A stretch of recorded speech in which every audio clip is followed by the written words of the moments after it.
Assalamu alaikum rahmatullah ta'ala wa barakatuh. Nous sommes lundi 23 octobre 2023, exactement 21h08. Nous allons, avec le soutien de Allah subhanahu wa ta'ala, l'aide de Allah subhanahu wa ta'ala, avec l'accompagnement de Allah subhanahu wa ta'ala, nous allons au mieux de nos moyens, au mieux de notre engagement, de notre détermination, donner le maximum de nous-mêmes pour vous donner des informations fiables, des analyses pertinentes, des réflexions à la pointe. Juste une seconde. Commencez à partager, je vous en prie, partagez.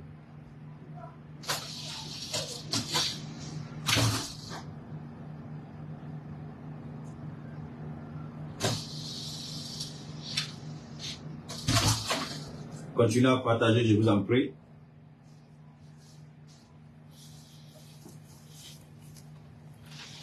Voilà. Partagez au maximum. Partagez. On va... Bon début de semaine à toutes et à tous. Premier lundi de la semaine. Nous allons décortiquer cette actualité qui a été attrayante, attirante. Une actualité qui a été riche en rebondissements du côté de l'Afrique de l'Ouest. Et bien entendu, dans le monde entier, avec la situation qui se déroule actuellement en Palestine, la cruauté, la haine d'un groupe de personnes contre tout un peuple, des gens qui se croient certainement supérieurs à d'autres, le comportement d'Israël est le reflet de la politique américaine sur le plan international. Ceci démontre à suffisance que les autres ne sont rien, mais c'est plutôt eux qui sont les meilleurs au monde. Quel gâchis, quelle stupidité, quelle ignorance, quelle bêtise.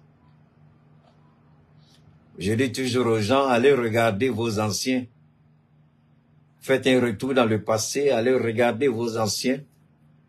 Comment ils sont aujourd'hui? Que les Américains aillent regarder. Que sont devenus les autres aujourd'hui? Vanité, vanité, orgueil, stupidité. Vanité, rien que vanité. Et tous, on sera poussière. Aujourd'hui, parce qu'on a 2 ou 3 canons, on peut faire voler des avions pour bombarder des gens.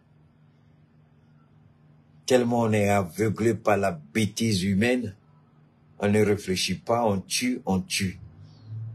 Alors que toi-même qui tues, qui donne l'ordre de tuer, tu es un futur spermatozoïde avant ta naissance et un ancien cadavre entre les deux, c'est l'usure du temps.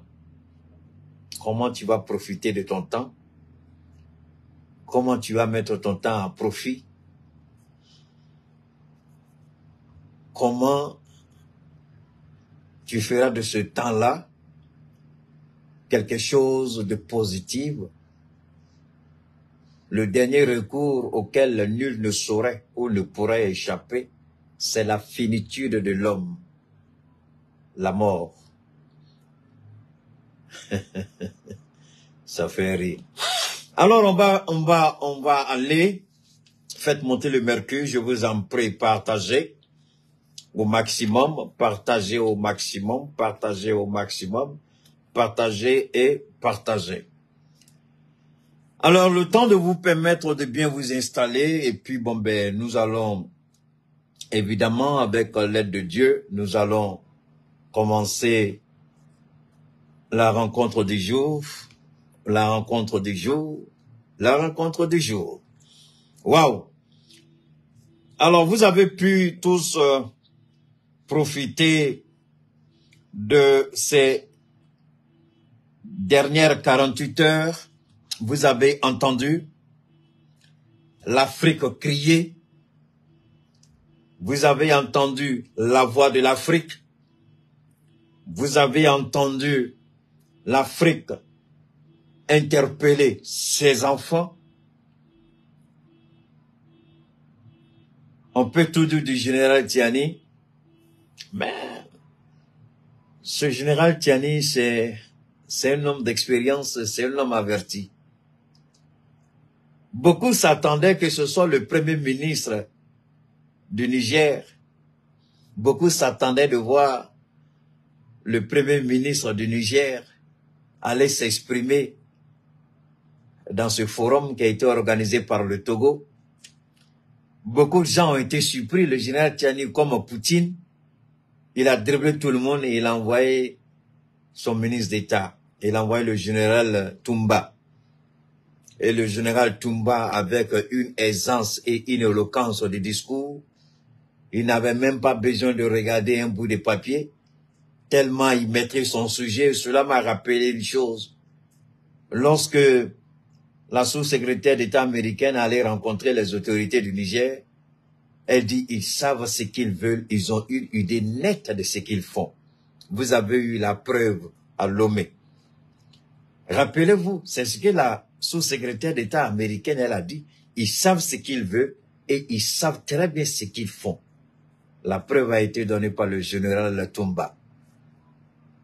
Il avait juste des bouts de papier pour voir les grandes lignes. Mais il ne lisait pas, il s'exprimait. Il a parlé haut, il a parlé fort. Abdoulaye Diop a ouvert le bal. Évidemment, la question qu'on se pose, c'est comment c'est... Ah, attention, c'est le Togo qui a organisé. Que veut faire le Togo? On est tous en train de se focaliser sur ce que le Mali a dit, ce que le Niger a dit. Mais que veut le Togo? Qu'est-ce que le Togo cherche à faire? Il semble que le Togo donne la parole haut et fort à ceux qu'on essaie d'étouffer, ceux qu'on veut étouffer la voix, ceux qu'on ne veut pas qu'ils s'expriment. C'était la première fois depuis la prise du pouvoir par le CNSP qu'un membre du gouvernement puisse s'exprimer haut et fort sur le plan international pour que le monde entende la version du Niger. Regardez ce que fait le Togo. On a refusé au Niger de s'exprimer à la tribune des Nations Unies. Faure Gnassingbé dit, c'est vrai, nous sommes petits, c'est vrai, nous sommes africains, mais ce sont les mêmes médias. Nous allons vous donner, peuple du Niger, un plateau pour vous exprimer.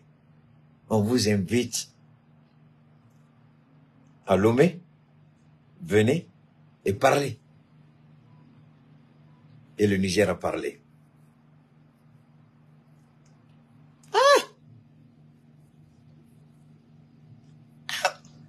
Mais alors, que veut le Togo en réalité? Que veut faire le Togo? On s'est beaucoup concentré sur l'intervention d'Abdoulaye Diop et du général Toumba, mais on a essayé de sous-estimer un peu ce que le Togo a fait.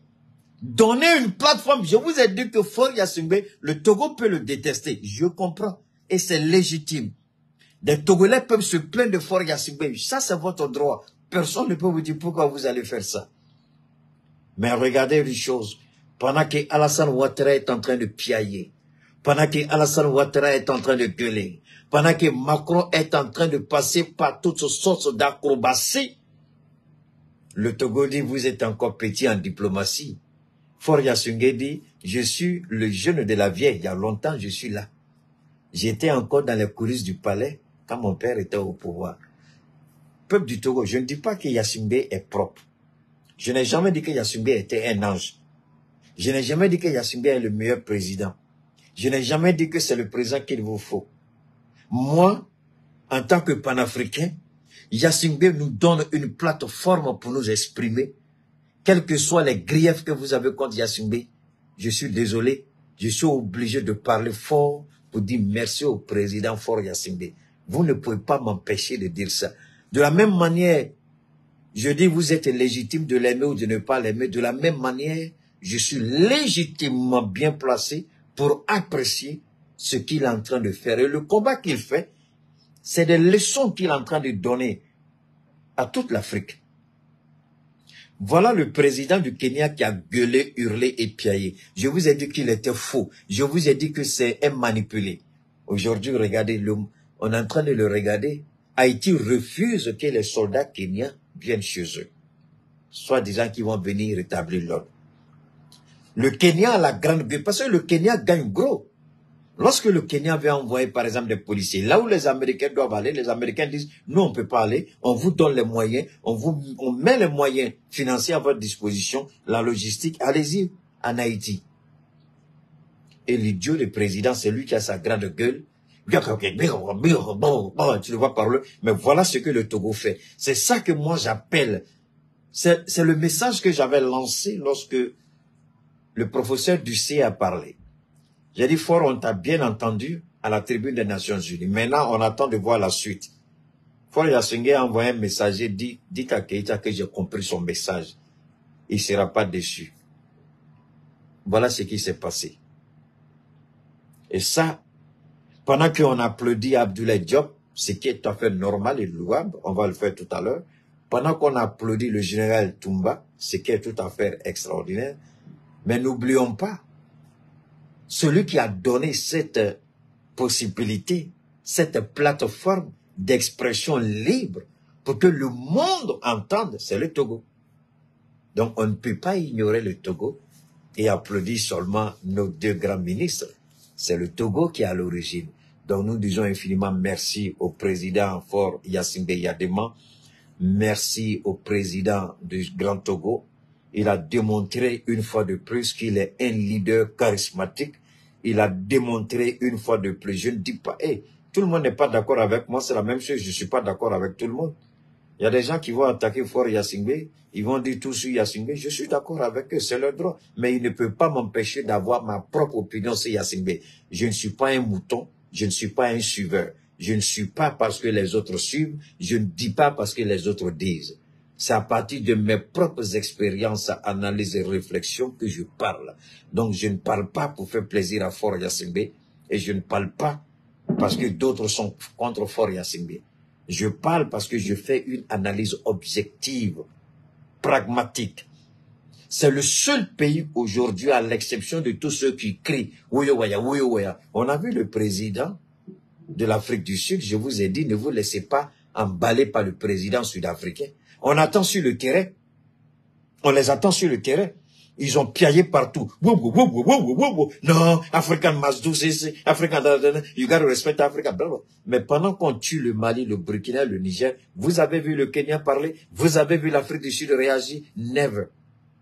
Mais c'est le Togo qui donne une, comment on appelle, qui permet à ces trois pays-là d'avoir une voix d'expression. Parce que on a besoin qu'on entende. Nous, on parle, mais nous ne sommes pas officiels. Keïta n'est pas un officiel du Mali. Keïta n'est pas un officiel de l'Iptako Gourma. Keïta n'est pas un officiel ni du Burkina, ni du Niger. Keïta fait parce qu'il aime son peuple, il aime son pays, il aime son continent. Mais il y a des voix plus autorisées, des voix plus distinguées, des voix plus officielles. Ce sont nos autorités qui sont à la tête de nos États. Tu vois, alors donc, donne-moi une seconde, il y a un maudit qui est là, on va le dégager rapidement. Alors donc, pour nous, c'est important, c'est fondamental, et ça, c'est extraordinaire dans ce que nous faisons. Donc, je le répète, j'insiste, Faure Yassingbe, il a donné une plateforme d'expression à nos États. Keïta n'est pas un ministre, il n'est pas porte-parole d'un gouvernement. Mais en donnant cette plateforme d'expression, ce que le peuple pense que nous disons sur nos différentes plateformes, à travers nos interventions, nos ministres l'ont dit de façon extraordinaire, de façon excellente, de façon impeccable. Le ministre Diop et le ministre Toumba ont parlé haut et fort, tout en applaudissant, je répète une dernière fois, nos deux grands ministres. Je voudrais rendre un hommage au peuple du Togo et au président Faure Gnassingbé pour le travail extraordinaire qu'il fait. Pendant que Ouattara, si on s'en tient aux enquêtes de Chris Yapi, pendant que Ouattara insulte Faure Gnassingbé regarde Alassane Ouattara et dit c'est vrai que tu es plus âgé que moi, mais tu es petit en politique, Alassane Ouattara, je vais t'humilier. J'ai une façon à moi de t'humilier. J'ai une façon à moi de te rabaisser. J'ai une façon à moi de montrer que tu ne connais nullement la politique. Et Faure Gnassingbé laisse Alassane Ouattara vociférer. Et Faure Gnassingbé sort. Et puis il donne une leçon. Vous savez, Houphouët et le papa Gnassingbé, ils étaient, on avait même dit à l'époque que tellement ils étaient amis que Houphouët avait une femme togolaise. Toute la Côte d'Ivoire a entendu ça, que Houphouët avait une togolaise. Tellement Houphouët et Gnassingbé étaient d'accord. Ils avaient une vision commune, c'est-à-dire cultiver la paix par tous les moyens. Faire l'économie de la guerre et mettre la paix, le dialogue au devant de toutes les actions politiques. Contrairement à Alassane Ouattara qui clame qu'il est héritier d'Houphouët, son comportement et son attitude sur la scène internationale laissent à désirer. Un président qui vient, non, on ne peut pas accepter, pendant qu'il tremble, il dit, enfin, hein, on va faire, j'ai mis un bataillon à la disposition. C'est ce que le Toumba, on va écouter Toumba tout de suite. J'ai mis un bataillon. Tu mets un bataillon pour aller tuer les Nigériens. Mais quand le Niger a besoin que tu lui donnes 2 à 3 bataillons pour l'aider à combattre les terroristes, on ne te voit pas. Mais tu es prêt à mettre un bataillon pour aller tuer le Niger. Houphouët ne ferait jamais ça. Il dit il est héritier d'Houphouët. Ça c'est fort. Hein? Mais voilà le fils de Yadimba, il ne se vante pas comme étant un disciple d'Houphouët ou de son père. Il dit seulement que le Togo, depuis tout temps, le Togo a été un pays de paix, de dialogue. Et que lui, il va continuer dans cette voie-là. Pendant que le vieux de 82 ans reçoit armes et munitions pour ôter la vie, lui, il donne une plateforme d'expression pour préserver la vie. Entre le jeune et le vieux, que chacun fasse son jugement. Entre celui qui est là, qui est né, qui a vu son père au pouvoir, qui a grandi dans le pouvoir, contrairement à Ouattara, qui est un menteur, au moins on connaît le petit Faure Gnassingbé. Bon, enfin, c'est une façon de parler, par rapport à Ouattara, c'est son petit frère. Alors, donc, lui, on l'a vu grandir dans le couloir du palais. Lui, il dit, son père a été, je ne sais pas si c'est chef de canton, mais chef de village, ou bien roi à Saint-Dou. Mais comme un fils de roi, un fils de chef de canton, revenons un peu en arrière sur la biographie d'Alassane Ouattara. Son père devait assurer la chefferie à Saint-Dou.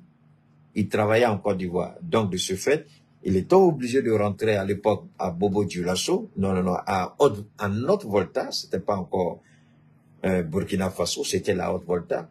Il est rentré, son père est rentré à Saint-Dou pour aller assurer ses fonctions. Parce que c'était son tour d'être chef, je ne sais pas si c'était chef ou roi, entre un truc comme ça, à Saint-Dou. Bobo. Donc, ça veut dire que, vous savez, quand vous êtes fils de roi, fils de chef de canton, chef de village, on vous élève avec la doctrine selon laquelle vous devez être un bon gouvernant. Ça veut dire, vous devez préserver la vie de vos sujets, la vie de ceux que vous gouvernez, la vie des gouvernants. Et vous devez développer en vous les capacités diplomatiques pour être véritablement un négociateur et un stratège en négociation. Vous devez développer en vous les facultés pour aller souvent au-delà des autres. Là où les gens s'emportent, vous avez cette maîtrise de soi et vous raisonnez toujours pour apporter la paix. Donc, Forum sur la paix, c'est toi qui donnes le nom. Moi, je dis plateforme, ça s'arrête là. Vous fatiguez les gens et les trucs comme ça là. Alors donc, je répète encore, Ouattara qui devait, fils de chef de village, fils de chef de canton, ou même roi, vous êtes élevé en tant que tel. Nous, chez nous, dans notre village, notre lignée, c'est nous qui gouvernons aujourd'hui. Mais, on nous a toujours appris une chose, rassembler. Dans la vérité, rassembler. Donc, la politique fait partie de la famille. Bien avant ma naissance chez nous, il y avait la politique. Mais pas la politique comme on la voit aujourd'hui, la politique, les manipulations. Non, non, non. La politique, c'est gouverner. Gouverner, c'est préserver des vies. C'est créer les conditions d'une vie harmonieuse en société, en communauté. Donc, chez nous, là, on a grandi dans ça. Donc, il y a des éléments qu'on nous a enseignés. Rassembler, vivre ensemble, rassembler, s'entendre. Mais voilà un président qui dit que son père était chef de village ou de canton, mais qui n'a pas les aptitudes pour rassembler. Quand vous regardez comment il gouverne la Côte d'Ivoire, on est en droit de se poser la question, est-ce que réellement il est vraiment le fils du père qui dit qu'il est le fils? Parce que ce père-là a gouverné. Et en gouvernant son père, on sait que son père faisait le maximum pour rassembler, pour créer les conditions d'une vie harmonieuse en société. Mais comment lui, son travail devient divisé, tué, être arbitraire, arrestation arbitraire, emprisonnement arbitraire, exécution extrajudiciaire. C'est-à-dire, voilà un Soro Guillaume qui est condamné sans aucune preuve de sa culpabilité. On essaie d'abattre son avion alors qu'on lui reproche quoi? Ahmed Bagayoko a été liquidé. Gon Coulibaly, tout bon chef de famille, chef de village, roi, tu as un conseiller, un collaborateur, comme Gon Coulibaly. Vu l'état de santé de Gon Coulibaly, si tu as vraiment la fibre humaine en toi, la meilleure chose, c'est de tu resteras toujours mon meilleur ami. Mais ton état de santé ne te permet pas de rester Premier ministre. Tu auras tous les privilèges de l'État. J'en assume la responsabilité, mais il est temps que tu te reposes. Notre amitié n'en souffrira point.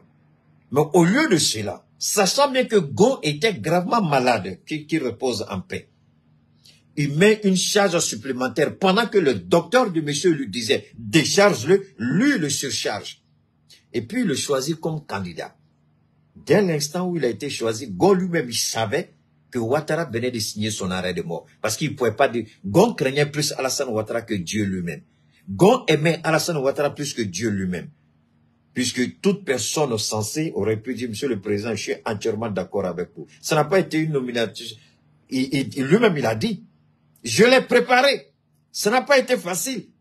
C'est un roi qui dit, j'ai préparé ma succession, mais nous sommes dans une république démocratique où le président est élu au suffrage universel direct. Voilà un président qui dit, vous savez, j'ai pris combien de temps pour préparer Gon Coulibaly?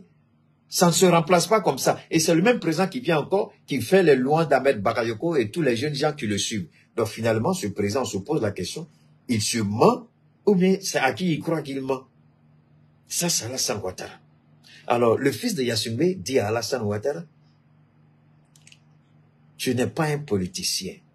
Tu es trop rancunier pour être un bon président. Malheureusement, la Côte d'Ivoire a fait le mauvais choix. Donc, le fils de Faure Gnassingbé, le président du Togo, envoie un message à la Côte d'Ivoire. Ivoiriens, vous avez choisi un mauvais président. Le fils de Faure Gnassingbé dit aux Ivoiriens, réveillez-vous. Voilà ce que Oufoué aurait souhaité faire. Réunir les Africains, donner la parole aux Africains, chercher les voies et moyens à travers la négociation, le dialogue, pour aboutir à un consensus et puis trouver la paix entre nous. On n'a pas Oufoué, pendant que lui, il reçoit des conteneurs d'armes et de munitions, Alassane Ouattara, pendant qu'il reçoit des conteneurs d'armes et de munitions pour tuer Maliens, Burkinabés et Nigériens, Faure Gnassingbé dit, venez au Togo, je vous donne une plateforme, je vous donne un moyen d'expression international. Dites au monde ce qu'il y a. Dites au monde ce qui ne va pas. Critiquez la politique qu'on nous impose. Mais, contrairement à Ouattara, qu'est-ce qu'il fait? Il envoie des mercenaires. On tente de faire évader Bazoum. Et c'est ce président sans foi ni loi, criminel à tous les points de vue, qui a présidé la réunion de l'UMOA, où des décisions cyniques, criminelles, de toute l'histoire de l'humanité, ces genres de décisions n'ont jamais été prises. Même en Palestine, on n'a pas fait ça. On dit, ah, Keita, comment ça? Mais la Palestine n'est pas un État. Donc, ce qu'ils ont fait au Niger, ils n'ont pas fait en Palestine. La Palestine n'est pas un État. On refuse de reconnaître à la Palestine le droit d'exister. Voilà un pays à qui on reconnaît le droit d'existence souverain. Et on fait ça. Alors, dites-moi, est-ce que c'est la même chose avec la Palestine? Non. Il faut un Alassane Ouattara criminel. Il y a plusieurs façons, il y a plusieurs types de criminels. Il y a plusieurs types d'assassins. Il y a plusieurs types d'enfants de Satan. Quand on vous dit que porter boubou, aller à la mosquée vendredi, ce n'est pas être musulman, vous allez vous passer. Vous croyez que jeûner matin, midi, soir, pendant le mois de jeûne, c'est être musulman, vous vous blaguez. Aller à la Mecque 1000 fois, vous croyez que c'est être musulman, vous mentez. Le premier acte de foi de tout musulman, de tout bon croyant, c'est dans le cœur. Si vous êtes passé à côté du cœur et que vous êtes folklorique, vous êtes théâtral, vous êtes en train de mimer des scènes pour faire croire que vous êtes dans la foi, dans la pratique religieuse alors que c'est faux, vous brûlerez demain en enfer. C'est le cœur d'abord, la pureté du cœur, voilà ce dont Dieu a besoin. La pureté du cœur, un cœur sincère, un cœur conquis à la cause de Dieu. Voilà le premier acte de foi. C'est pourquoi Dieu dit, confessez que je suis Dieu. Mais si le cœur n'est pas convaincu, la bouche ne fait que mimer, Dieu vous brûle en enfer. Mais lorsque le corps est convaincu, le cœur est convaincu, la bouche n'a même pas besoin de parler. Dieu le sait tout de suite. Le cœur est conquis à la cause de Dieu. Alassane, son cœur est perverti. Son cœur est noir. Son cœur est sombre. Rien de bon ne peut pousser dans le cœur de ce monsieur. Car Dieu dit, c'est à partir de votre cœur que vous brûlerez demain en enfer. Les bonnes actions émanent de votre cœur, comme les mauvaises actions prennent leur racine dans votre cœur. Ce n'est pas moi qui le dis, allez prendre le Coran, allez prendre la Bible, la Torah, regardez ce que Dieu a dit sur le cœur. C'est le cœur que Dieu regarde. Et c'est le cœur que Dieu juge à travers les actes des hommes. Alassane Ouattara, c'est un criminel. C'est un assassin. On le dira. Comment un père, bon, comme il n'est pas grand-père, je peux comprendre. Oui, c'est vrai, il y a les petites filles de enfin, les familles qui se disent de, peut-être c'est eux là que on dit, sinon, Alassane Ouattara, s'il était grand-père biologique, c'est-à-dire les enfants de ses enfants, parce que jusqu'à présent, on n'a pas encore vu les enfants de ses enfants. Il y en a peut-être, on n'a pas encore vu. Parce que si toi-même, là, les enfants que tu as comme le sang de ton sang, la chair de ta chair, leurs propres enfants, tu les regardes, il y a des choses. Mais quand tu regardes les petits-enfants qui viennent, tu dis, ah, ce sont mes petits-enfants. Mais en réalité, quand on fouille bien, ce n'est pas tes petits-enfants biologiques. C'est-à-dire, ce ne sont pas les enfants de tes enfants. Il a 2 enfants, Catherine et puis David. On n'a jamais vu un enfant de David, encore moins de Catherine. Catherine, aujourd'hui, elle est paralysée, son mari l'a quittée, gravement malade. Personne ne peut la voir. Son père même refuse de la voir, tellement son état est pathétique. David, lui, sa femme est morte. Ça, c'est un vieux qu'elle a. Hein? Sa fille, Catherine, son mari l'a quittée. Elle est paralysée. Bon. Son fils David, sa femme est morte.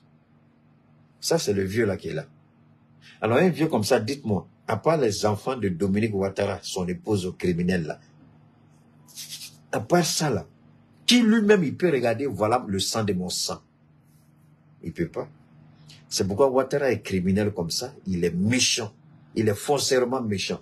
Mais ce n'est pas moi, on va écouter le général Toumba, après ensuite on va écouter encore le ministre Abdoulaye qui a gêné encore, qui a frappé encore. C'est pourquoi j'ai pris le temps d'abord pour remercier le président du Togo, Faure Gnassingbé, pour avoir permis au Liptako Gourma de se faire entendre.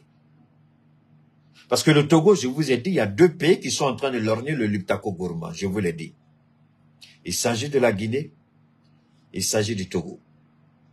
C'est les deux pays qui sont en train de lorgner le Liptako Gourma. Et il y a plus de chances, plus le Togo, il y a plus de chances que le Togo parce que le Togo et la Guinée, c'est clair, mais le Togo aujourd'hui est en train de déclarer de façon claire et nette, elle ne se reconnaît plus dans cette façon de faire la politique qui est contraire à toute morale.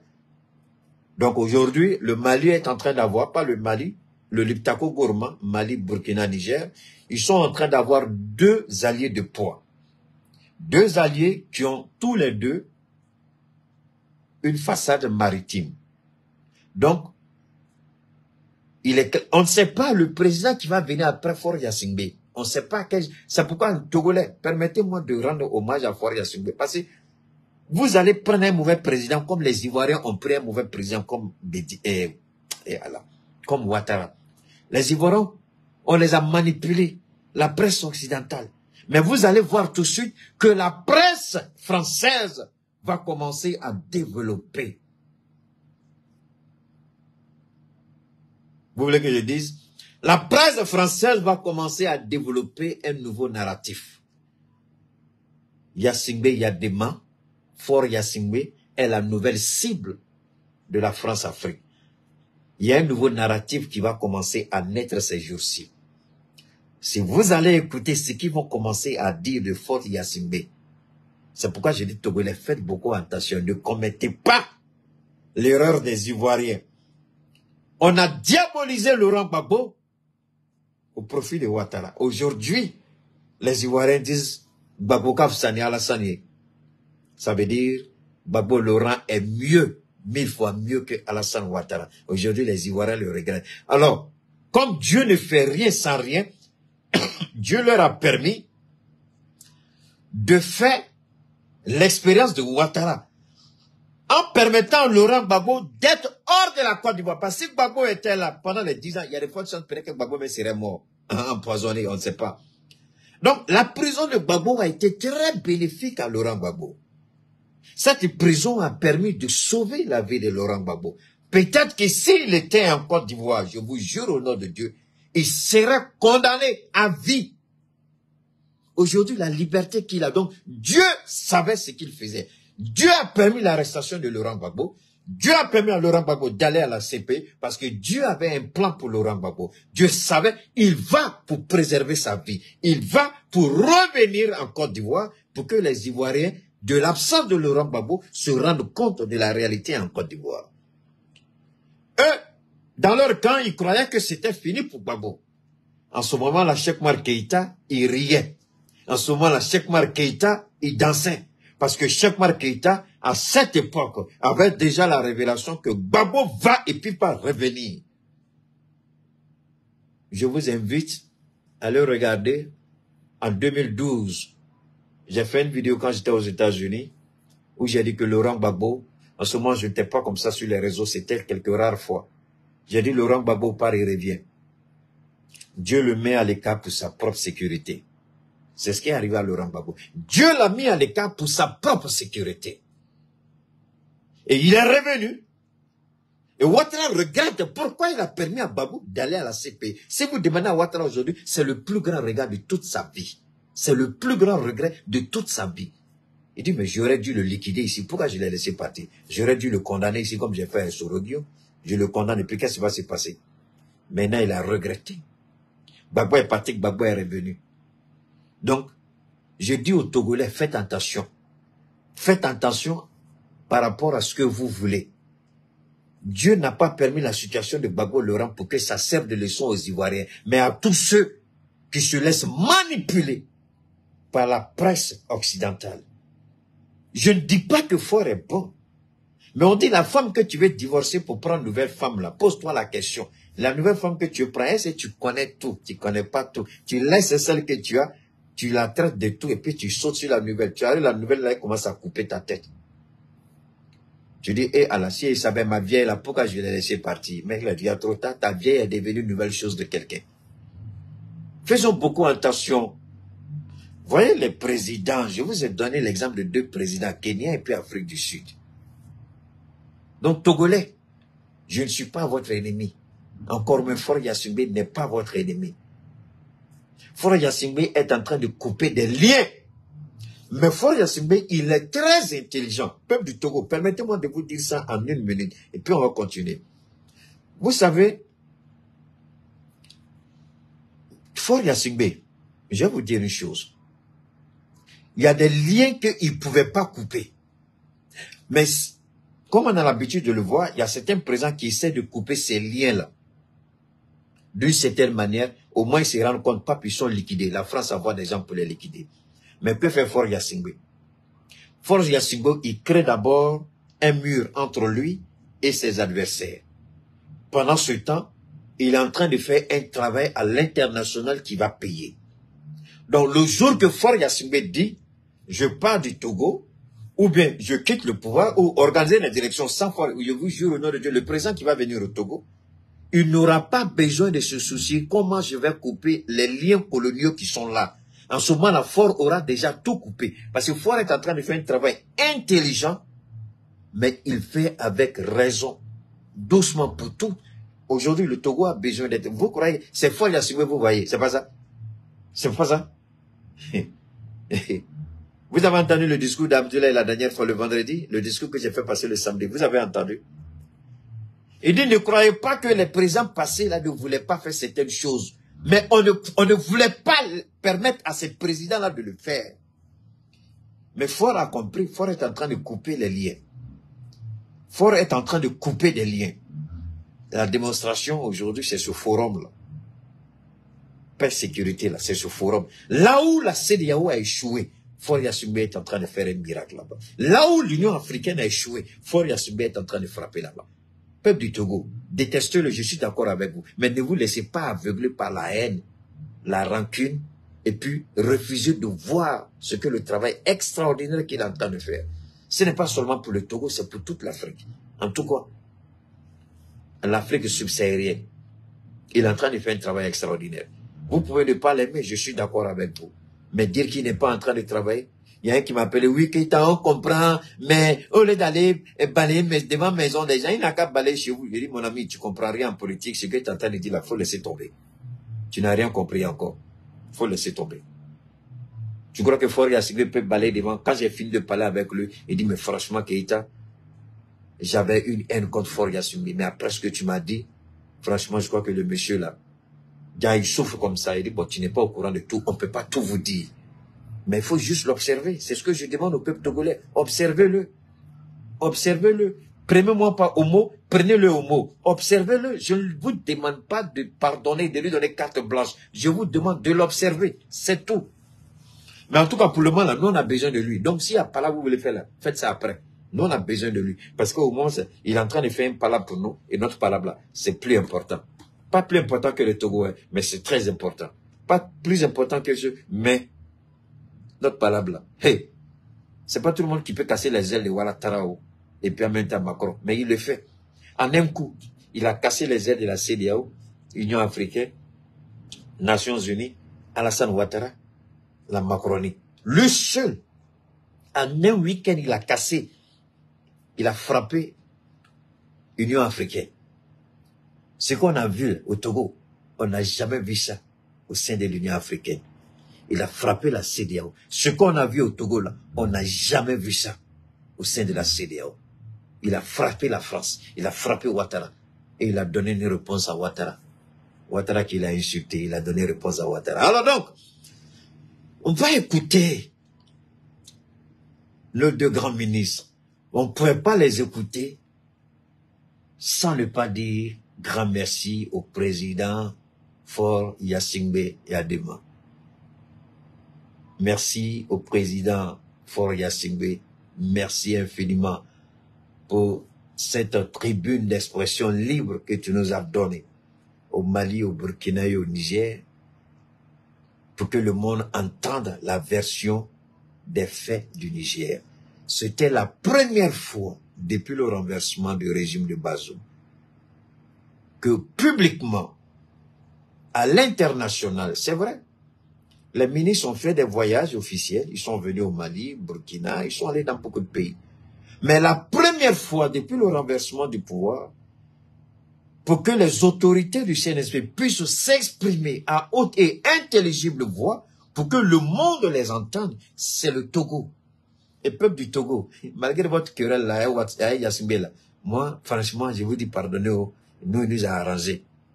Vous allez dire, il arrange l'Afrique et le Togo. Bon, chacun a sa façon de voir les choses. Je ne peux pas vous obliger à me suivre. Mais en tout cas, merci au président Faure Gnassingbé. Pour la première fois, la voix du Niger a été entendue.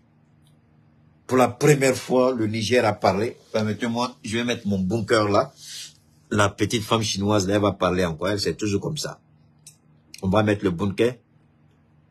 欢迎使用 JBZ 品牌1元输入模式。 Voilà, on va mettre le... 蓝牙模式。 Ça, c'est le chinois.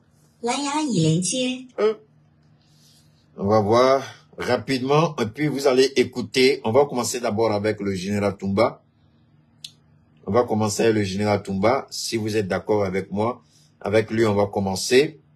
Et puis ensuite, on va venir au grand Abdoulaye.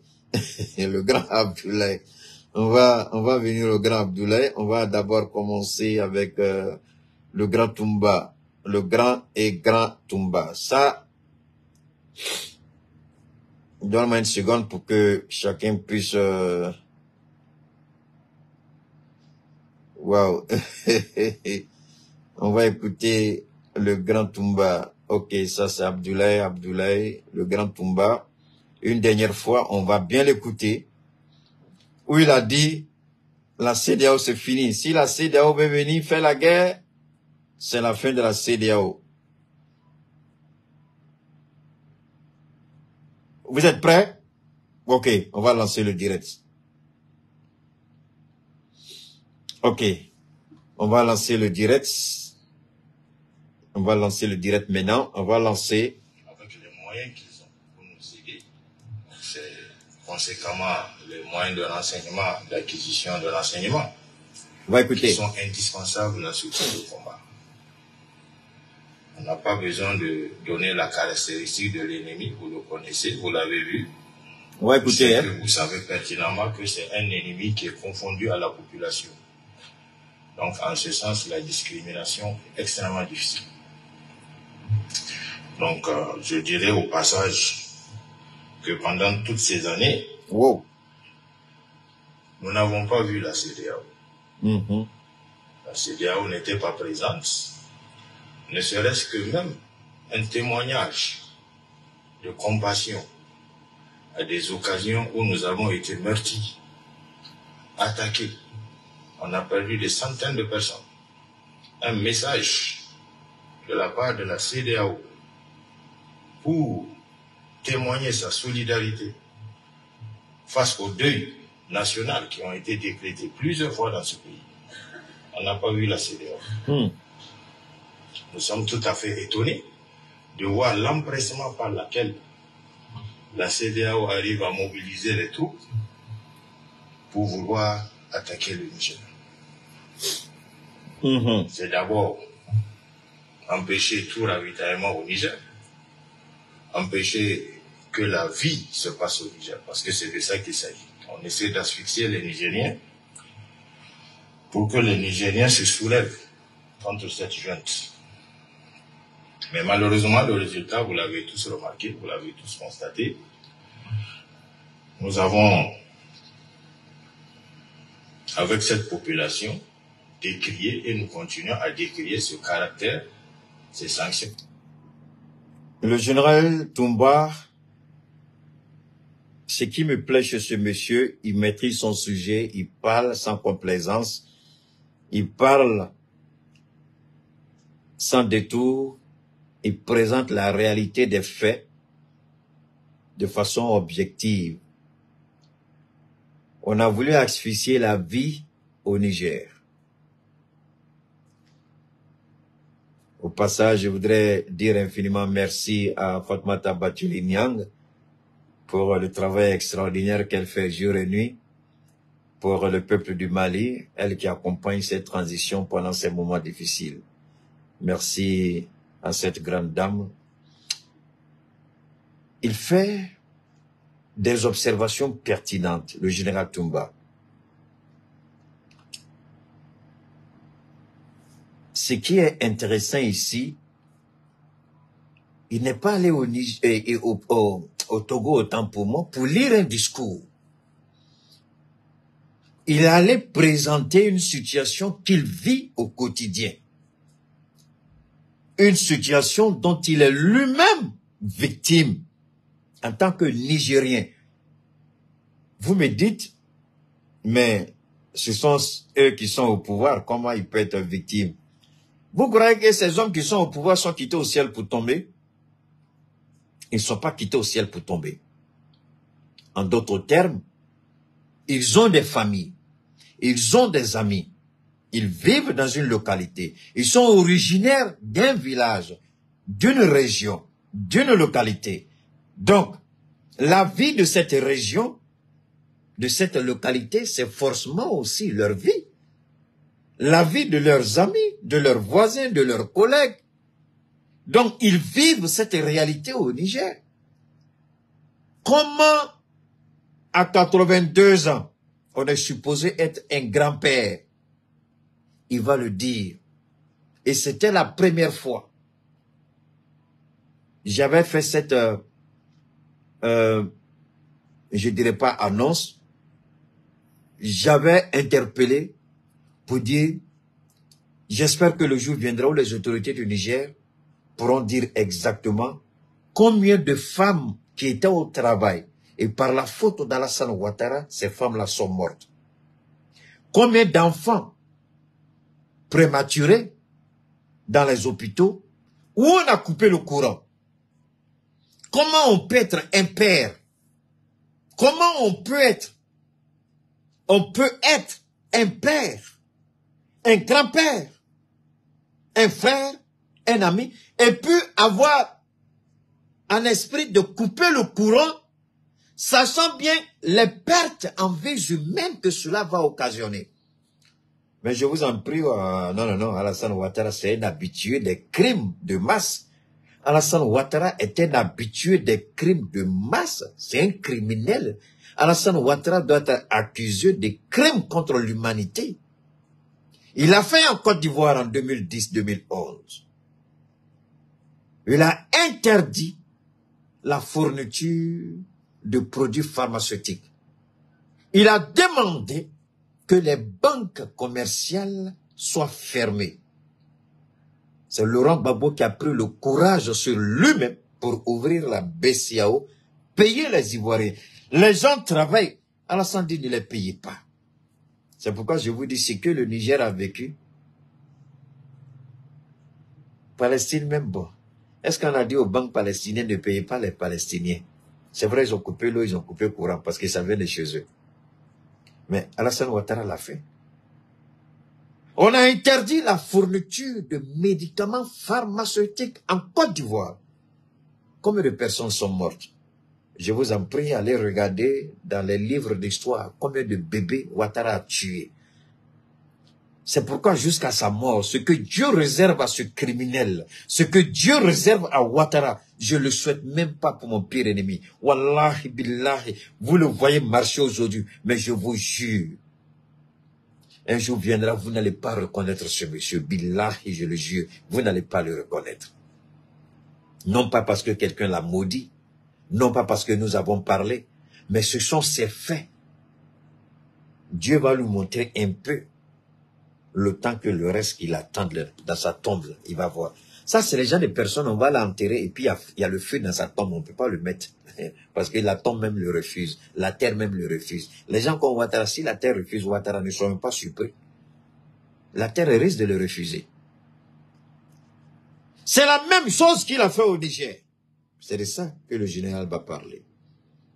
On a empêché la distribution, l'acheminement, la fourniture des produits pharmaceutiques. Ce n'est pas tout. On a coupé le courant pendant que des nouveau-nés prématurés étaient dans leur couveuse. On a coupé le courant. Comment ces enfants-là vont vivre, les enfants prématurés? Je n'ai pas besoin de vous caricaturer les crimes qu'il a commis. Alors, il veut se donner une bonne conscience et puis il va dire, non, non, non, ce n'est pas nous, ce n'est pas des gaietés de cœur, c'est les gens qui sont au pouvoir. Mais you gotta be killing me. J'ai tellement envie de l'insulter, mais je me retiens. Alors, parce qu'ils ont pris le pouvoir, ça justifie de faire ce que vous avez fait moralement. C'est justifiable ce que vous avez fait. Si au moins c'était les tests que vous avez appliqués. Mais dites-nous, quel est ce test-là de la CEDEAO, de l'UMOA, qui vous a permis de prendre cette décision? Parce que Dieu va vous poser cette question. D'accord, vous étiez dans une organisation. C'est pas ça? Alors, dites-nous, quelles sont les dispositions de cette organisation qui vous permettent de prendre les décisions que vous avez prises? Parce que moi, je voudrais au moins que vos actions soient justifiées devant moi, Allah subhanahu wa ta'ala, pour que je puisse vous pardonner. Dieu le dira. Pour que je puisse vous pardonner, donnez-moi un seul test de votre organisation qui vous a donné cette latitude-là d'agir ainsi. Qu'est-ce qu'ils vont dire à Dieu? On dit les musulmans. Et on voit des imams là qui vont prier et puis ce monsieur est derrière. Mais qui sont incapables de lui dire, mon ami, avant de prier à nous, là, il faut te justifier d'abord avec Dieu. Il faut être en phase avec Dieu. Mais j'oublie que Alassane même, le fait même que Ouattara même rentre dans leur mosquée là même, ça peut être une cause même pour que tous ceux qui sont dans la mosquée là même subissent même la colère de Dieu. Mais disons la vérité, combien d'enfants prématurés, combien de femmes qui étaient au travail, combien de personnes on avait ouvert leur ventre pour subir des opérations chirurgicales. Ces personnes sont mortes sur la table d'opération, en accouchant, dans les couveuses. Et Ouattara veut porter, il dit, ce n'est pas nous, c'est ceux qui ont fait coup d'État là. Idiot. C'est la première fois qu'on fait coup d'État dans le monde. Et c'est la manière dont on répond à un coup d'État. Dieu a dit, on vous insulte. Parce que quand Ouattara va vouloir se justifier avec son œil tordu là devant Dieu, Dieu va dire, qu'est-ce que j'ai dit? Je vous ai toujours dit, ne payez pas le mal par le mal. Et c'est ce que vous avez fait. Ne payez pas le mal par le mal. Et vous êtes allé au-delà. Parce que eux, ils ont renversé un régime, ils n'ont tué personne.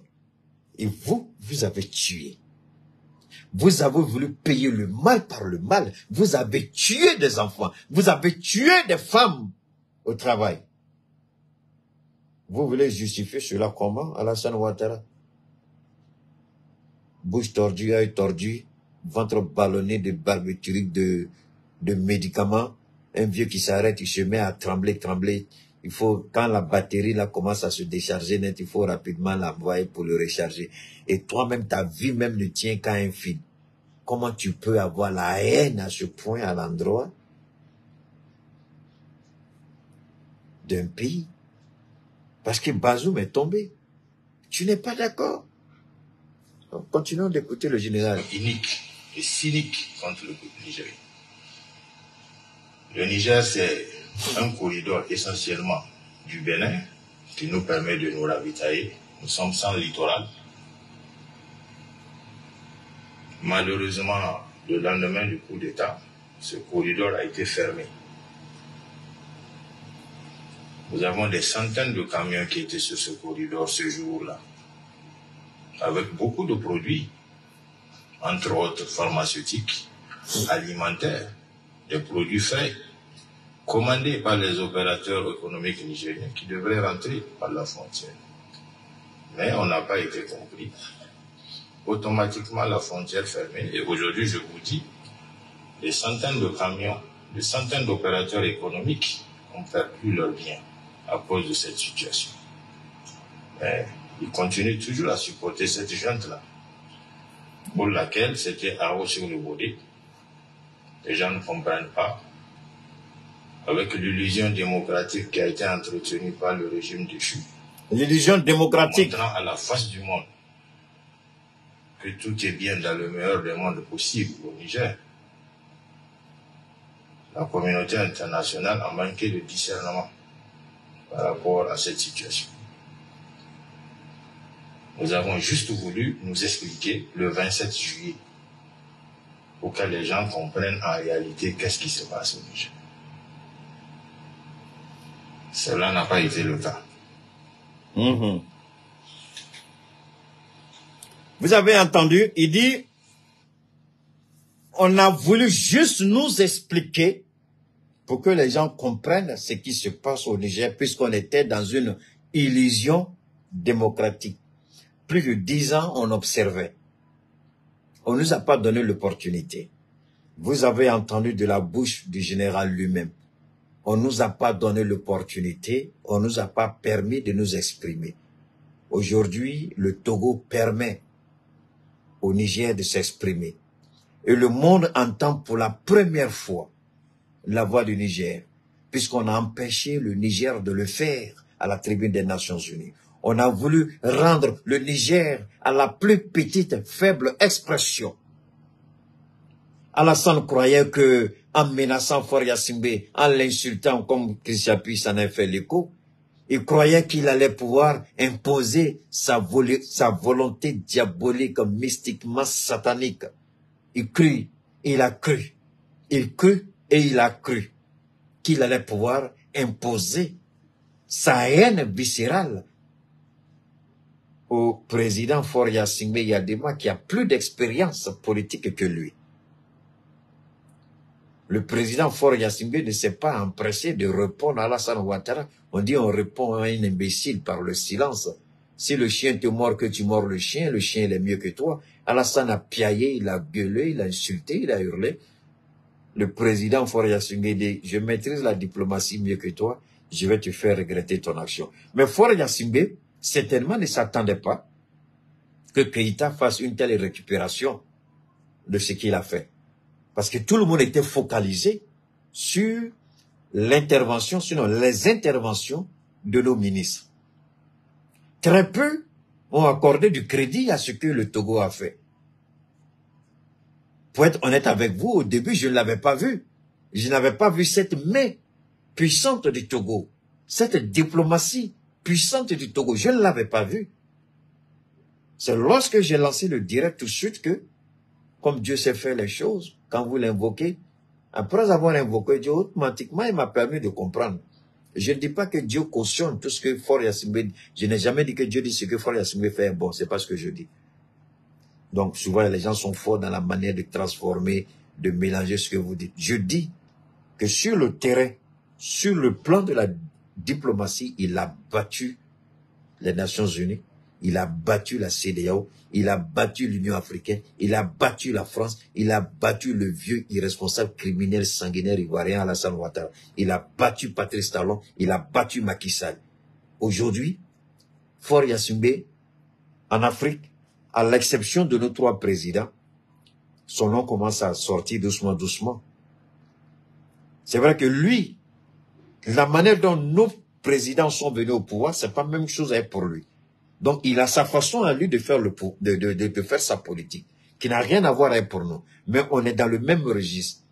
Et lui dit, vous menez votre combat, moi je serai le support diplomatique dont vous avez besoin pour vous faire entendre. C'est comme ça que je comprends le Togo. Est-ce que le Mali ne peut pas se faire entendre? Le Mali peut se faire entendre. Mais on est sur le banc des accusés, au même titre que le Burkina et le Niger. Mais quand vous regardez le Togo n'est nullement sur le banc des accusés. Donc quand le Togo organise une telle rencontre, il y a plus de coups. Soyons honnêtes.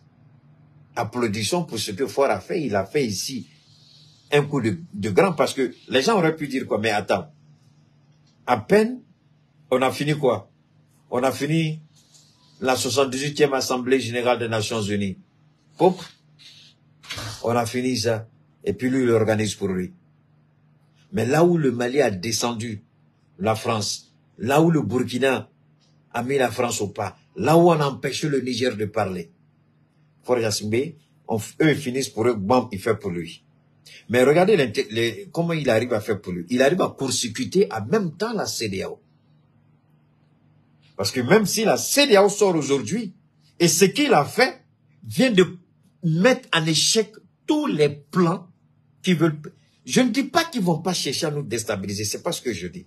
Je ne dis pas que les armes qu'ils ont envoyées, donc après ça, ils vont les remettre dans l'avion. Non, les armes sont venues, les armes là ne vont plus partir.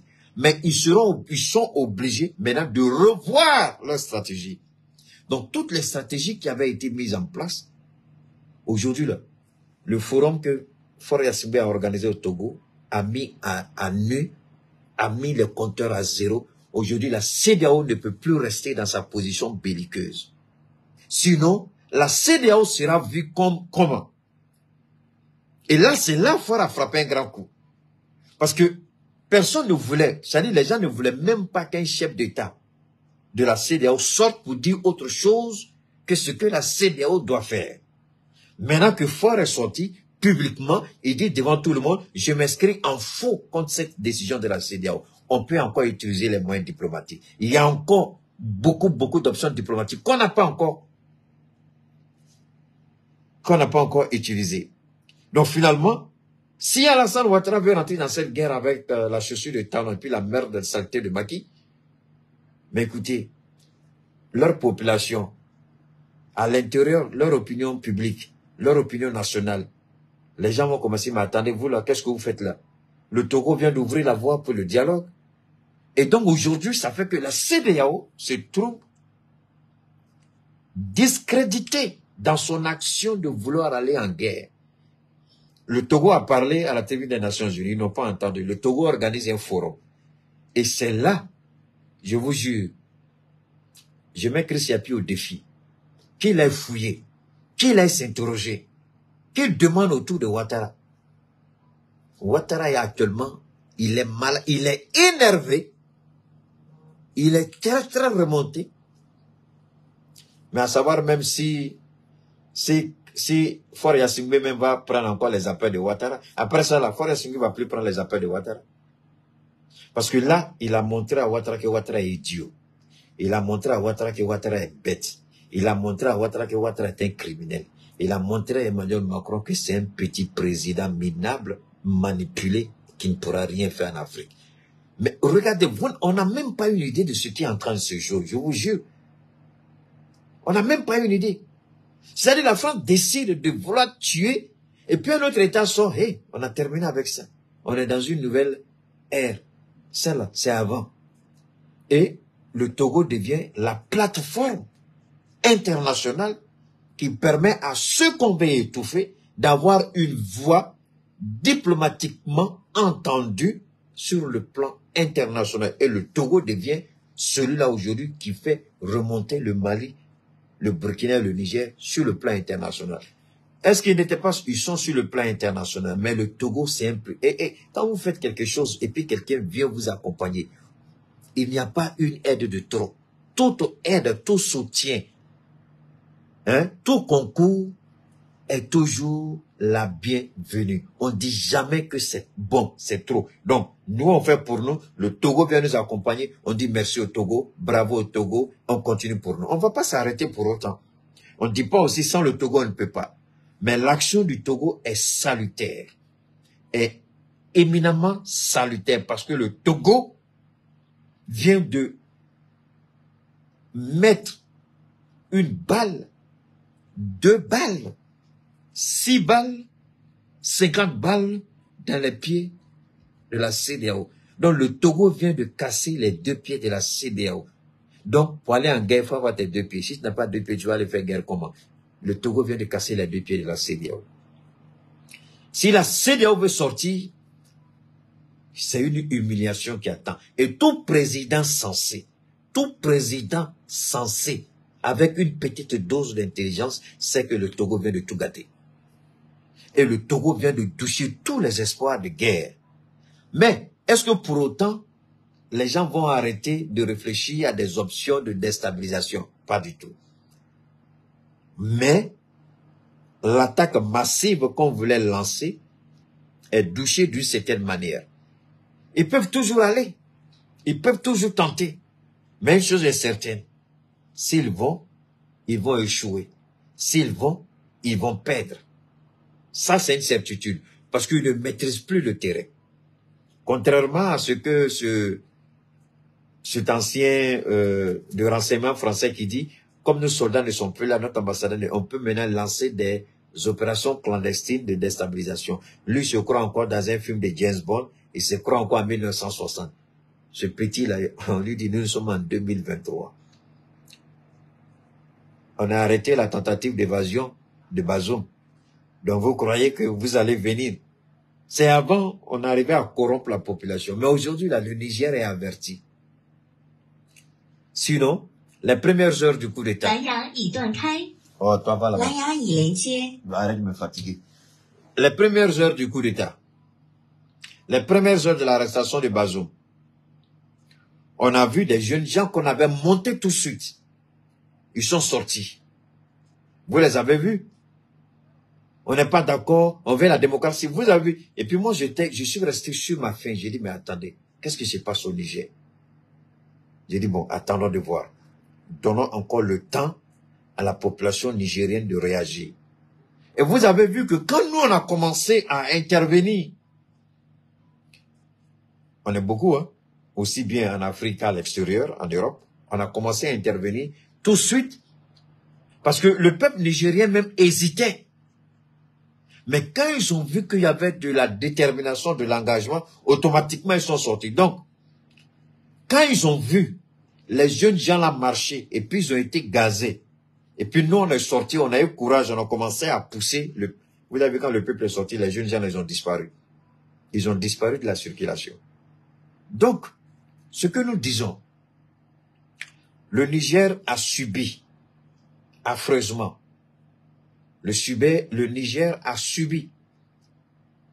Le Niger a été frappé, comme le Mali a été frappé. Mais Dieu merci, le jour où le Mali était frappé, le Mali était seul. Je dis bien, le Mali était seul. Et seul, le Mali a mené son combat. Quand le Burkina a été frappé, le Burkina avait le Mali.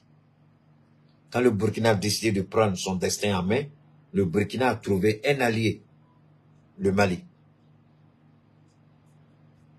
Ensuite, quand le Niger, à son tour, a décidé de prendre son destin en main, le Niger n'avait pas seulement le Mali, mais le Niger avait 2, 3, 4 alliés. Donc, ce qui fait qu'on peut dire que relativement par rapport au Mali et au Burkina, le Niger aujourd'hui, relativement, ça va plus ou moins mieux. Pour ne pas dire ça va très bien. Parce que le Niger, c'est vrai que les transitaires nigériens avaient misé sur le port de Cotonou. Avec ce qui s'est passé, donc il fallait maintenant que les camions, ils avaient le choix. Soit ils déchargent la marchandise et puis ils vont s'approvisionner au Togo, ou les marchandises qui ne sont pas périssables, ils prennent la direction du Togo et puis le Niger. Je crois que c'est ce que certains ont fait. C'est ce que le général disait, des centaines de camions ont été bloqués à la frontière. On a empêché, et les produits, il y a des produits frais qui ont pourri dans les camions. Qui ont pourri. Mais aujourd'hui, qui paye le prix? Qui paye le prix aujourd'hui? Je vous demande pardon à cause de Dieu si vous avez des amis au Niger, et ça frôlait au Bénin. Demandez qu'on vous envoie les images du port de Bénin, Cotonou. Alors, s'il y a des gens au Bénin qui me suivent, je vous en prie à cause de Dieu, si vous m'entendez, si vous pouvez filmer le port de Cotonou, si vous avez des personnes aux alentours du port, filmez le port et puis envoyez-moi dans ma boîte pour que je puisse montrer aux gens ce que le port de Cotonou est devenu. Quand nous avons lancé le boycott contre le port d'Abidjan, Alassane Ouattara, il était tellement gonflé, il a envoyé une délégation ministérielle ici. Nous avons dit à nos autorités que nous ne voulons pas d'entente avec le port d'Abidjan. Au regard de ce qu'ils nous ont fait subir, on ne veut rien, on n'attend rien d'eux. On est avec la Guinée, on continue avec la Guinée. Et aujourd'hui, le port d'Abidjan paye le prix. Parce que le Burkina aussi venait par le port d'Abidjan. Donc le Burkina, mais Ouattara, contrairement aux autres, Ouattara permettait à un certain nombre de produits. Il a été tellement malin, il a réduit, c'est vrai, la cadence, mais il y a des produits de première nécessité qui se laissaient passer. Donc ça fait qu'il y a des importateurs et des transitaires qui n'ont pas complètement laissé le port d'Abidjan, mais ils ont réduit considérablement leurs activités au niveau du port d'Abidjan. Bon, maintenant, tout le monde s'est rabattu du côté de la Guinée, de Conakry. Dakar, c'est la même chose. Les entreprises de transit, les petites entreprises qui ont été créées aux alentours du port de Dakar, tout est tombé en faillite, plein enfermé, ils ont mis la clé sous paillasson. Donc, chaque fois qu'ils frappent, et nous on a cru que cela leur donner une petite leçon, on a cru que le Bénin n'allait pas tomber dans ce jeu-là. Ce président Guénon appelé Patrice Talon, il a aussi bête qu'Alassane Ouattara. On a cru qu'il allait être un peu intelligent, mais il s'est laissé manipuler. Il était tellement gonflé. C'est-à-dire, les gens se croient que parce qu'ils ont une façade maritime, ils se disent que ils peuvent nous imposer leur volonté. Il l'a fait, mais aujourd'hui, le Togo se frotte les mains. Aujourd'hui, le port du Togo, ça frôlait, le port du Togo, le port de Lomé, dans la sous-région, à part le Nigeria, l'argent que le Bénin gagnait là, c'est fini. Ça va au Togo. La Côte d'Ivoire a perdu au moins 7/10 de ses activités au profit de la Guinée. Le Sénégal a perdu au moins 8/10 de ses activités au profit de la Guinée. Le Bénin, pratiquement, le port de Cotonou, pratiquement est en arrêt. Maintenant, c'est à partir du Togo que le Niger est ravitaillé. Et vous croyez que c'est du jour au lendemain que le Niger va partir avec le Bénin encore? Vous croyez que ça va arriver? En tout cas, puisque le général a dit, le Niger a demandé 3 ans pour la transition.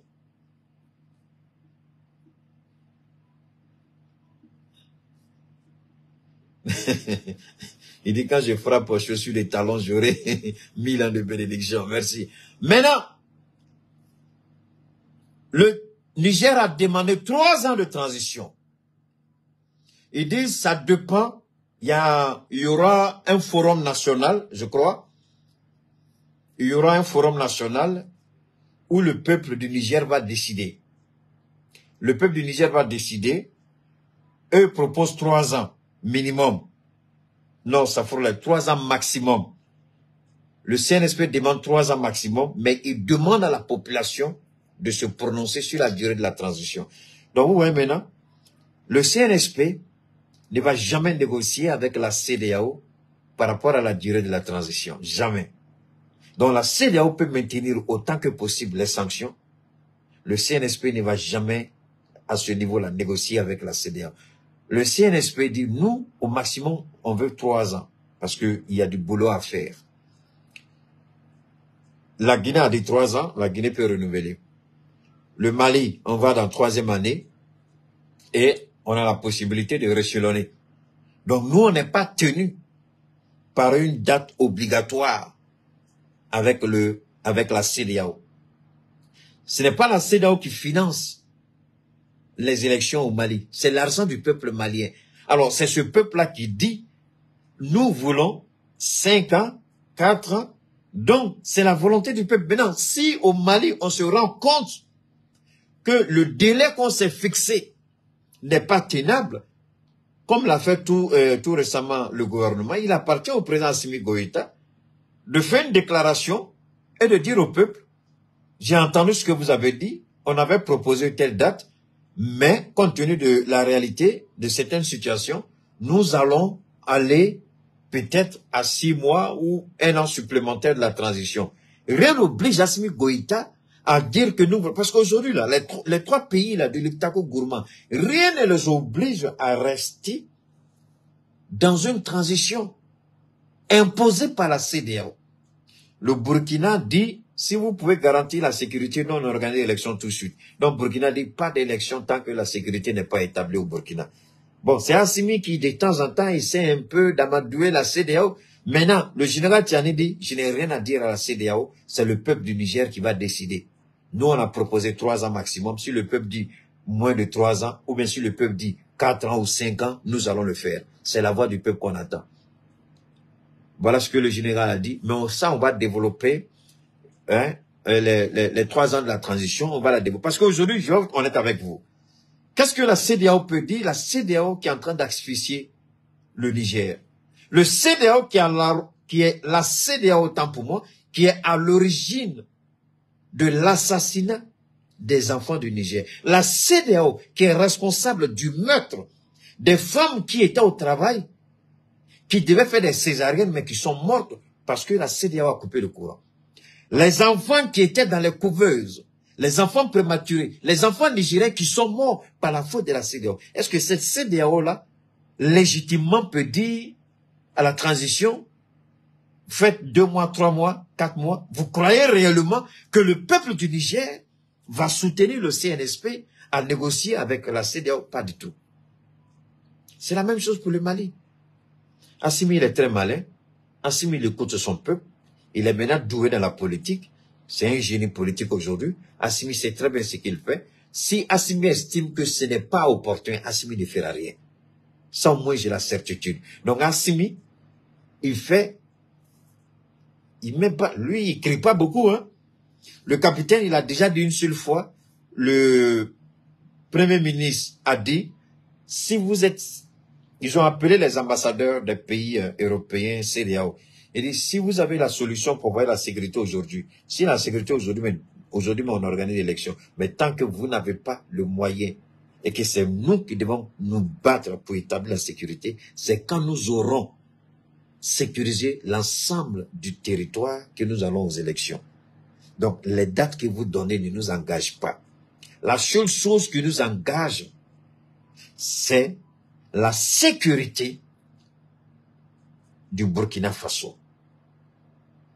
Maintenant, 2 mois, 3 mois, c'est pas notre problème. Si ça prend 5 ans, ça prend 5 ans. Si ça prend 1 an, ça prend 1 an. Donc, la seule condition pour nous, c'est la sécurité du Burkina Faso. C'est ce que le Niger a dit. Et c'est ce que nous invitons Assimi Goïta à dire pour qu'on arrête de nous emmerder. Il n'y aura pas d'élection au Mali tant que la sécurité n'est pas... Cette même sécurité qu'Assimi n'oublie pas, qui est en train de nous mettre les bâtons dans les roues, dans le nord du Mali? C'est la France, c'est la CEDEAO, c'est Alassane Ouattara, c'est les Nations Unies. Qui est en train de pousser la MINUSMA à quitter précipitamment toutes les bases. Nous, dans tous les cas, ça nous arrange, on n'a aucun problème avec.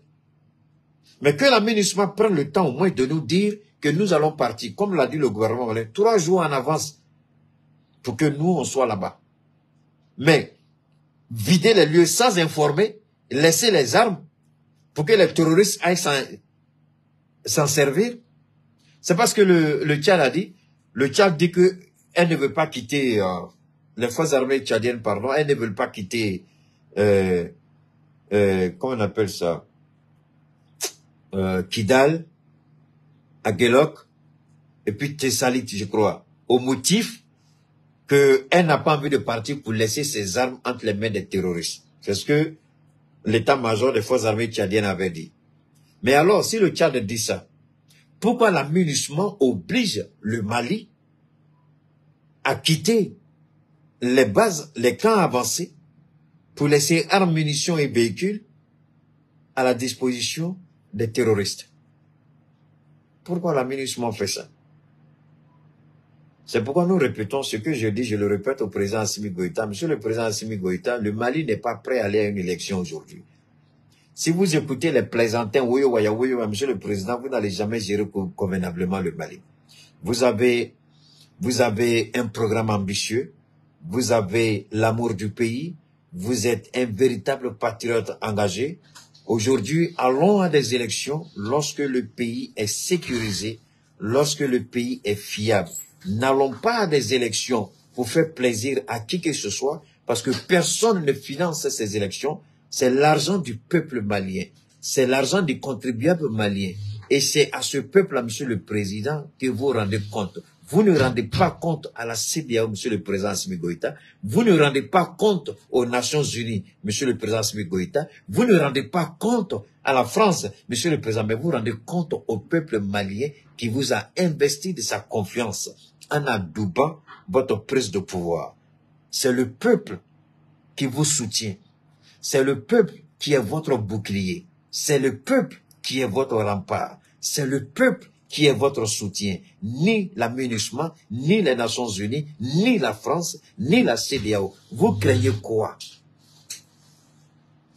Qu'ils prennent toutes les sanctions au monde qu'ils veulent. Monsieur le Président, on a vu le Rwanda.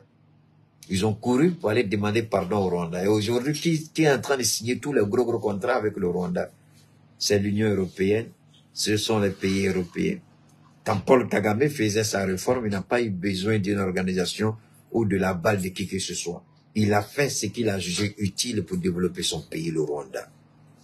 Monsieur le Président Assimi Goïta, vous n'avez pas besoin d'écouter les petits plaisantins au niveau de la CEDEAO. Ils sont tous des marionnettes à la solde de l'Occident. Ils sont tous des vendus et des corrompus. Monsieur le Président Assimi Goïta, comme vos deux frères l'ont dit, et la Guinée c'est pareil, allez à des élections quand vous serez prêts. N'allez pas à des élections pour faire plaisir à qui que ce soit. C'est vrai que nous voulons aujourd'hui que le Mali entre. C'est vrai. Monsieur le Président, nous voulons. Nous sommes d'accord avec vous. Vous voulez rapidement que le Mali rentre dans une certaine normalité pour sortir de la zone rouge, pour faire toutes les réformes qu'on veut, sortir du franc CFA, sortir on sait tout ça. Mais prenez le temps pour faire ce qui est bien et juste, Monsieur le Président. C'est important et c'est fondamental.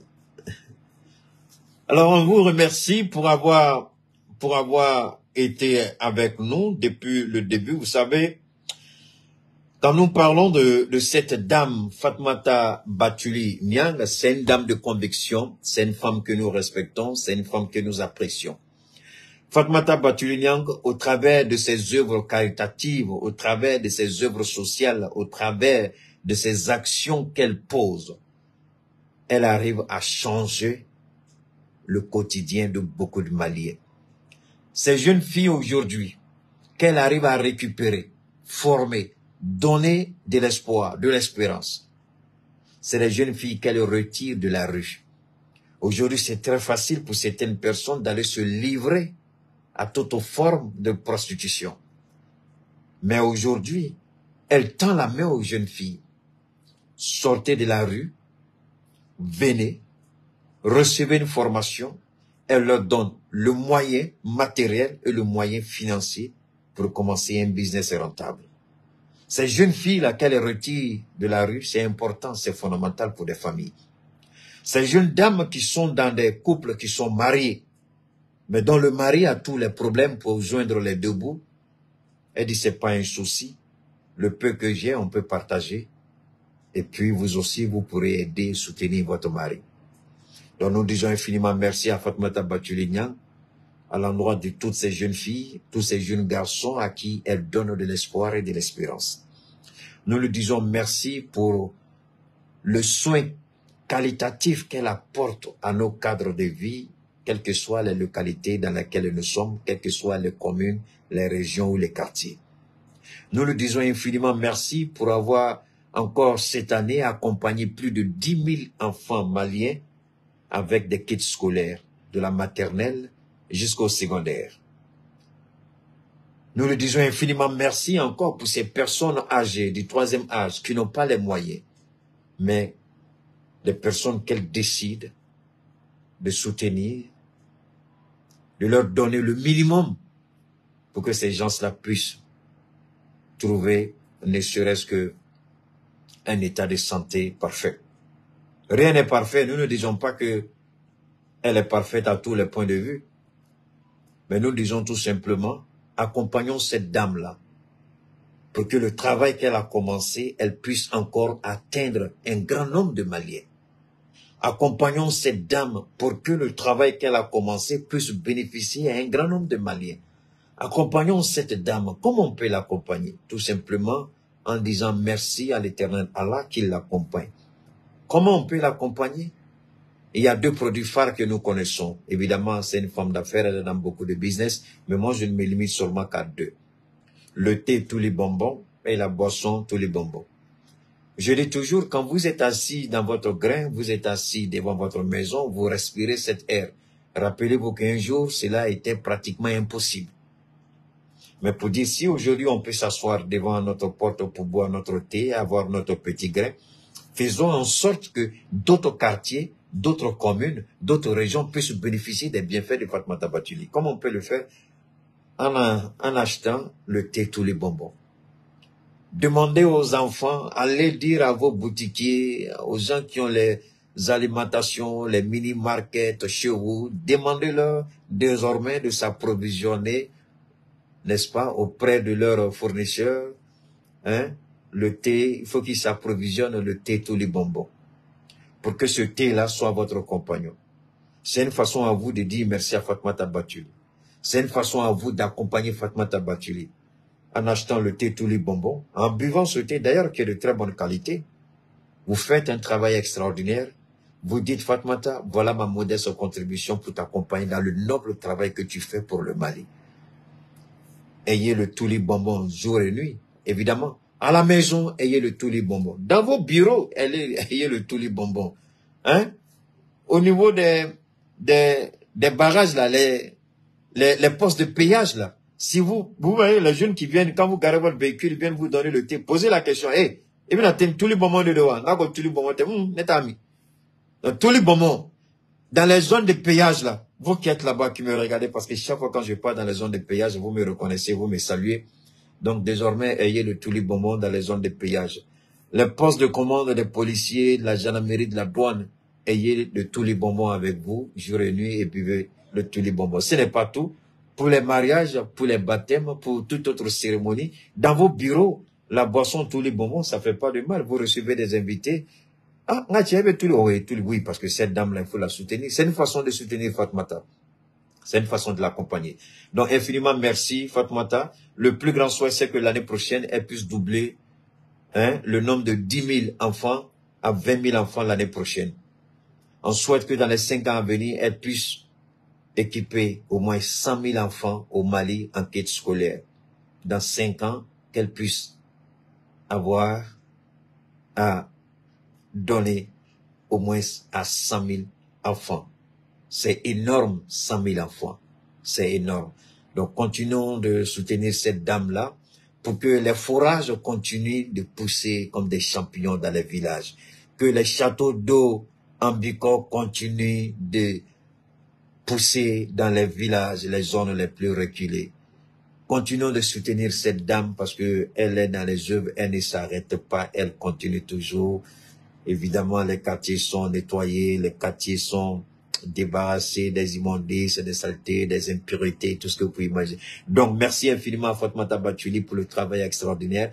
On ne saurait partir sans écouter notre grand, le naturothérapeute, l'homme, lui, c'est le grand, non, il est fort ce gars-là. Lui, c'est Souleymane Sanogo, naturothérapeute. Quelle que soit votre situation, quel que soit votre état de santé, quel que soit le malaise, quel que soit les dysfonctionnements, fatigue générale, arthrose, drépanocytose, problèmes neuromusculaires, problèmes de visibilité, libido inexistant, pas de désir, pas d'appétit. Madame est là, c'est comme si elle n'existe pas. Madame est là, on n'a aucune envie. Elle souffre dans son petit coin, elle gémit à l'intérieur d'elle-même. L'homme lui-même, dans son fort intérieur, il sait qu'il a sa femme qui est là, mais il n'est pas en mesure d'accomplir son devoir conjugal. Il est très mal à l'aise. Nous ne sommes ni Dieu ni prophète, mais nous disons que par la grâce de Dieu, cet homme-là peut vous aider. Il traite uniquement par les plantes, ni artifice, ni additifs, ni produits chimiques, encore moins de drogue. Vous avez le corps qui est insupportable. Vous suivez le traitement correctement. Vous allez vous retrouver en très bonne santé. Le libido, il est défaillant, comme je le disais tout à l'heure. Monsieur n'arrive pas à remplir son devoir conjugal. Madame est frustrée, lui-même il est frustré. Vous nous contactez au 72 77 47 88. Vous êtes malade, vous avez l'hépatite B, vous avez les fibromes, les kystes, vous avez les trompes qui sont bouchées, vous avez des problèmes d'ovaires, d'ovulation, vous avez des problèmes de prostate, vous avez l'insuffisance rénale, vous avez des cancers, les MST, maladies sexuellement transmissibles, le VIH-Sida et toute autre maladie. Écoutez, et puis ensuite, on va partager ensemble. Oh là là, on a... Donne-moi une seconde, il semble que le téléphone est connecté, mais on va déconnecter rapidement du Bluetooth, voilà, et puis on va aller rapidement, on va revenir rapidement ici, voilà.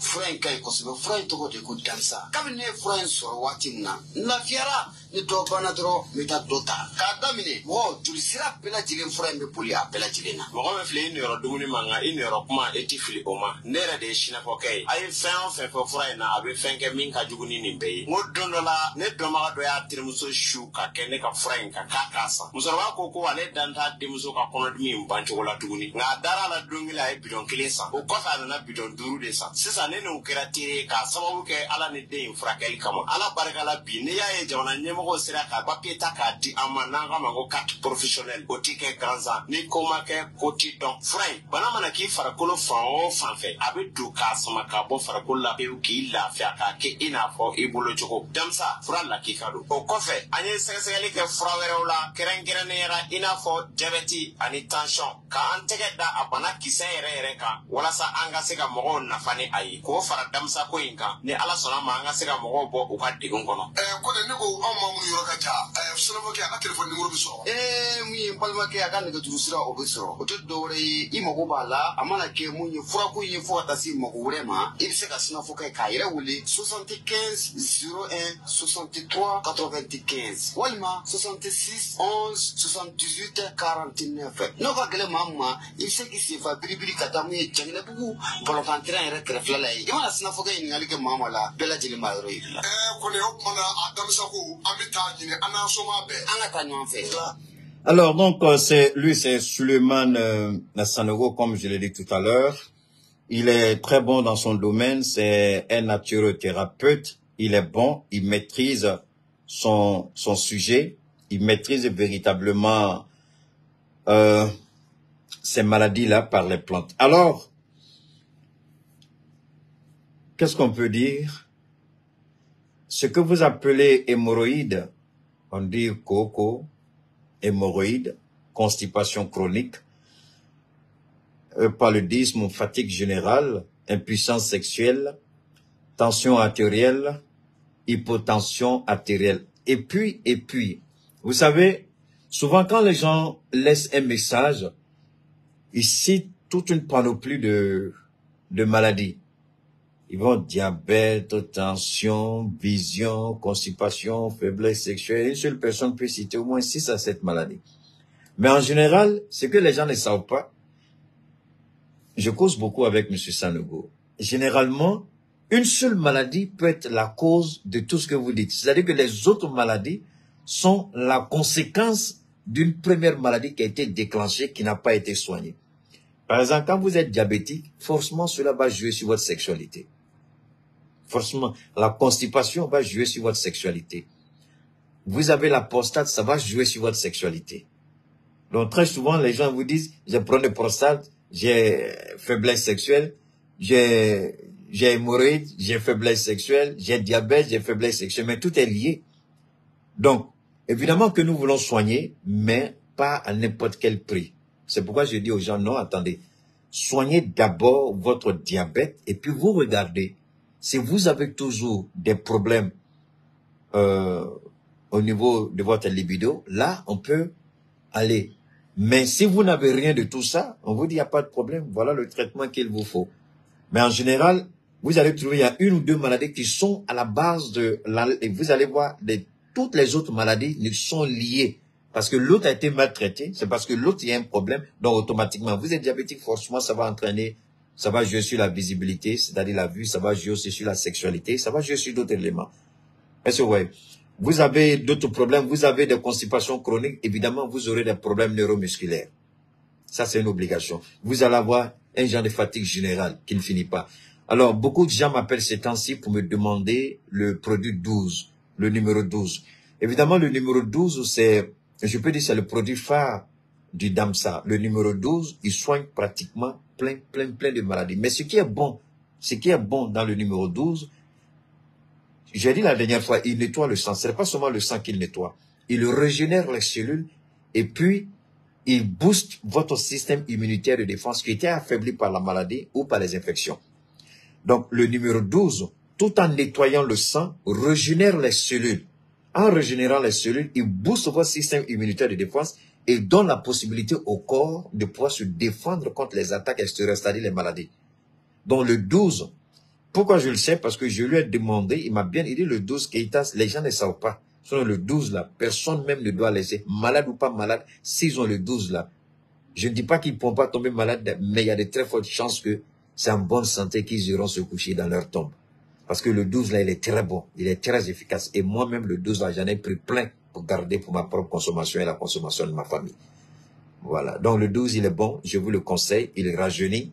Parce que tous les jours, on dit Keïta, tu vieillis pas. Pourtant, Keïta, il est avancé en âge. Hein? Je suis avancé en âge. Mes petits frères font plus vieux que moi, mais parce que je prends soin de mon corps, je prends soin de moi-même. Ce n'est pas aller dans les produits pharmaceutiques à l'acheter du n'importe quoi, je fais pas produit, je fais rien. Je me soigne aux plantes. Les plantes là nettoient, régénèrent les cellules et puis je suis en forme. C'est tout. Et je me porte bien. Donc, je suis au 72, 77, 47, 88. Je répète, l'indicatif c'est le 223, 72, 77, 47, 88. Une dernière fois, indicatif 223, 72, 77, 47, 88. Si vous aimez ce que je porte, c'est Yaye Touré. Yaye Touré, on est ensemble, c'est la grande dame qui habille Cheikh Oumar Keïta. Si vous êtes intéressé, j'ai vu, il y a mes administrateurs qui laissent les différents numéros, les différents contacts de Yaye Touré.